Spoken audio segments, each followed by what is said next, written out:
नमस्कार दोस्तों, मैं निशा सिंह सदीनामा की ओर से प्रस्तुत कर रही हूँ 1 अगस्त 2022 का संपादकीय, जिसे लिखा है राकेश अचल जी ने, जिसका शीर्षक है मुद्दों की अनंत पूछ और कोशियारी।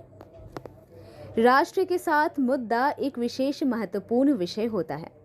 मुख्यमंत्री, राज्यपाल एक ही राज्य में रहकर राज्य की देखभाल और विकास की बात समन्वय के साथ करते हैं, परंतु कभी कभी ऐसा लगता है कि राज्यपाल भी अपने मुद्दों को छोड़कर स्वार्थ में लिप्त होते हैं और कुर्सी की कामना लिए हुए कुछ ऐसा कर बैठते हैं जो उनके सम्मानित पद के लिए अशोभनीय प्रतीत होता है।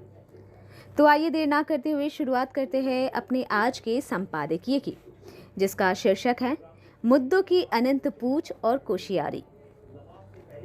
हैरानी की बात यह है कि भारत में असल मुद्दों के मुकाबले नकली मुद्दों की पूछ हनुमान की पूछ से भी लंबी है।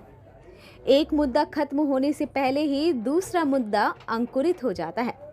असली मुद्दों को सर उठाने का मौका ही नहीं देते ये नकली मुद्दे।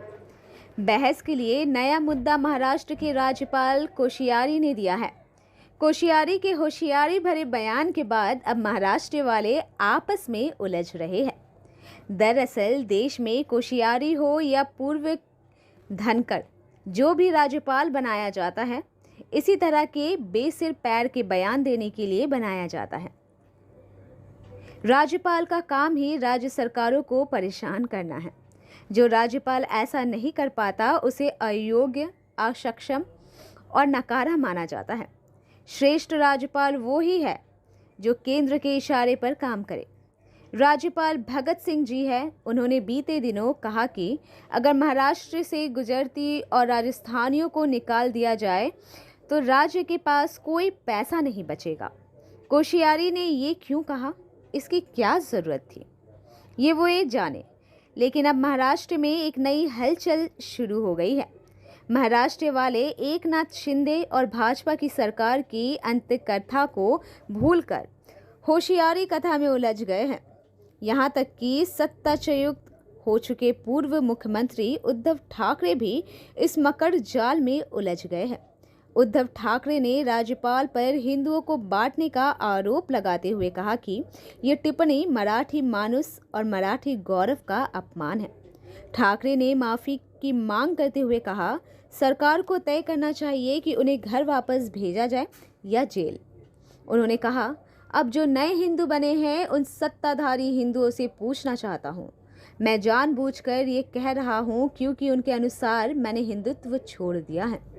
कोशियारी की होशियारी से भाजपा चैन में है, लेकिन उद्धव के साथ एकनाथ शिंदे का भी चैन छीन गया है। उन्हें भी मजबूरी में इस मामले में बोलना पड़ रहा है। नहीं बोलेंगे तो मराठी मानुस लत्ते ले लेगा। महाराष्ट्र के मुख्यमंत्री एकनाथ शिंदे को कहना पड़ा कि वे मुंबई को लेकर राज्यपाल भगत सिंह कोशियारी की टिप्पणी से सहमत नहीं है। उन्होंने कहा कि शहर के विकास में मराठियों के योगदान को कभी भी नज़रअंदाज नहीं किया जा सकता है।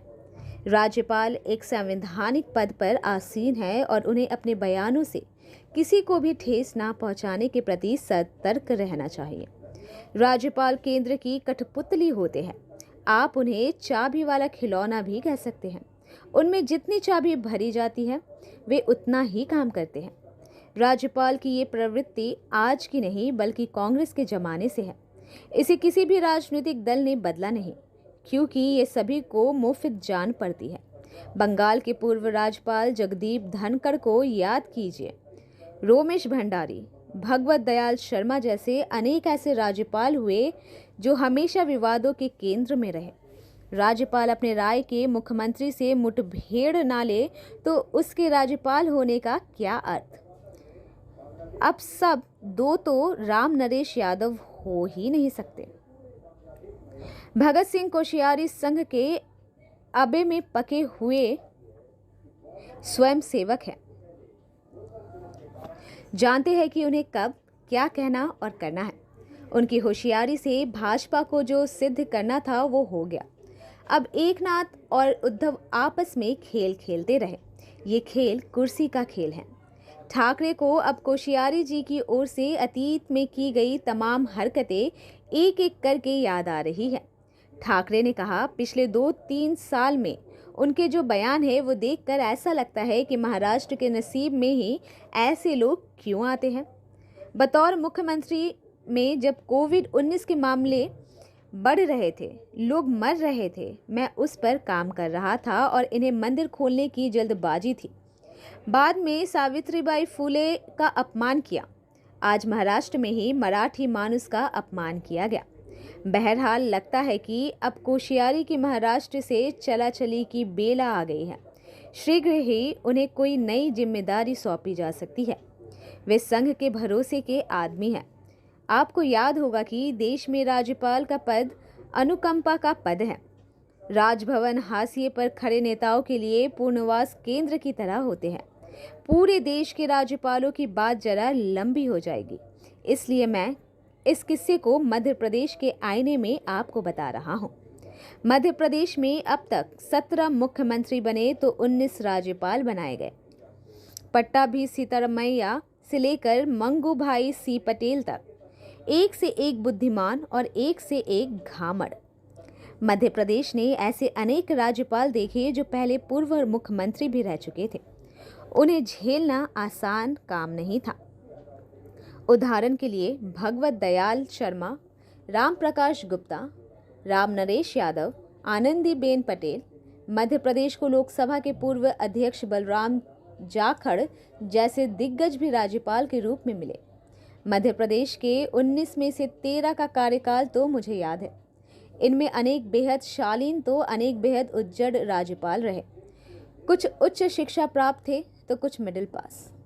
लेकिन शिक्षा से राज्यपाल का ज़्यादा रिश्ता नहीं होता, भले ही वो कुलाधिपति होता है। बहुत कम राज्यपाल ऐसे होते हैं जिनसे मन माफिक काम कराना कठिन होता है। अधिकांश वैसे ही होते हैं जैसे कोश्यारी है। मुख्यधारा से कटे नेताओं का आखिरी सपना राज्यपाल बनना होता है। राज्यपाल के पद यदि किस्मत साथ देती है तो पदोन्नति के साथ राज्यपाल को राष्ट्रपति या उपराष्ट्रपति भी बनाया जा सकता है। भाजपा ने राज्यपाल को राष्ट्रपति और उपराष्ट्रपति बनाने की परंपरा शुरू की है। पहले ऐसा नहीं होता था। मैं ऐसे तमाम नेताओं को जानता हूं जो राज्यपाल और उपराष्ट्रपति बनने की अपनी अंतिम इच्छा को पूरा नहीं कर पाए और चल बसे। ऐसी अतृप्त आत्माएं भटकती रहती हैं। उनका तड़पन कठिन होता है। राज्यपाल के लिए राष्ट्रपति शासन स्वर्णकाल माना जाता है। राष्ट्रपति शासन में राज्यपाल की हैसियत मुख्य कार्यपालन अधिकारी जैसी होती है, लेकिन भूमिका मुख्यमंत्री जैसी। राष्ट्रपति शासन में सभी दल और उसके नेता राज्यपाल की कृपा के लिए तरसते हैं। बहरहाल अब देखना है कि कोश्यारी की होशियारी के क्या परिणाम मिलते हैं। तो दोस्तों, ये था हमारा आज का संपादकीय, जिसे लिखा था राकेश अचल जी ने। मिलते हैं कल नए विषय के साथ। तब तक के लिए नमस्कार।